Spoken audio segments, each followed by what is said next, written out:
Seguindo para mais um vídeo da nossa série falando sobre as fases do Brasil Império, estamos agora no período regencial. O período regencial pode ser entendido como uma época de transição entre o primeiro reinado e o segundo reinado.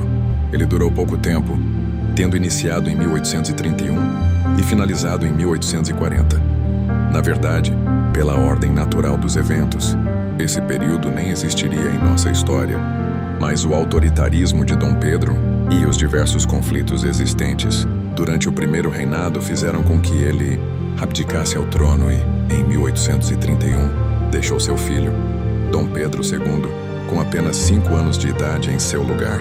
Como Dom Pedro II era menor de idade, foi preciso que alguns tutores ficassem responsáveis pelas decisões do país antes que ele pudesse assumir o seu trono quando completasse 18 anos. E de acordo com a Constituição Imperial de 1824, esses tutores deveriam formar uma regência, daí o nome período regencial.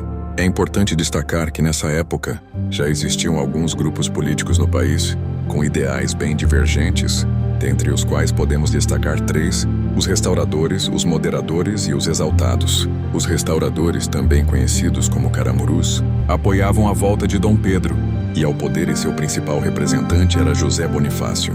Os liberais moderados, também chamados de chimangos, defendiam o direito ao voto apenas à elite e apoiavam a monarquia. Seu principal representante era o padre Diogo Antônio Feijó.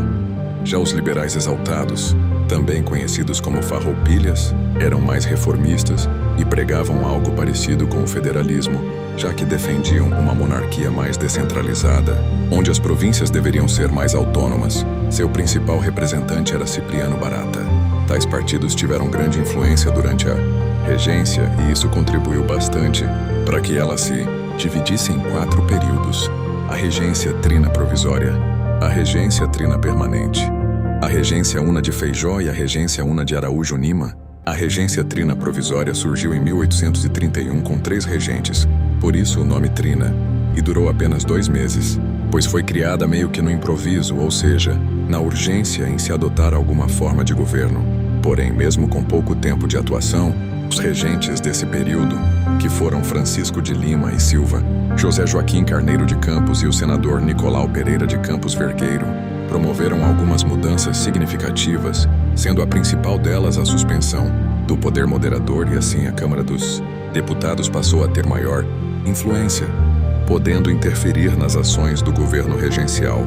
Logo em 17 de junho de 1831, surgiu a regência trina permanente.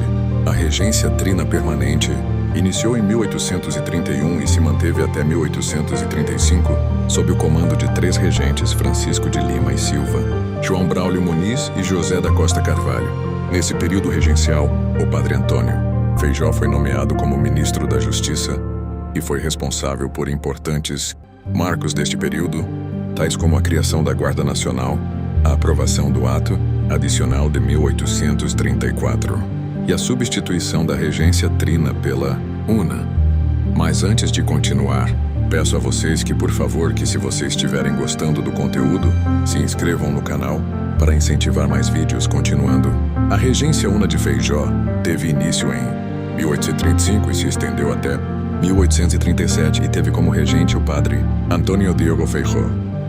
Dentre suas principais características, podemos destacar intensificação de conflitos e movimentos separatistas, como por exemplo a cabanagem, a farroupilha e a balaiada.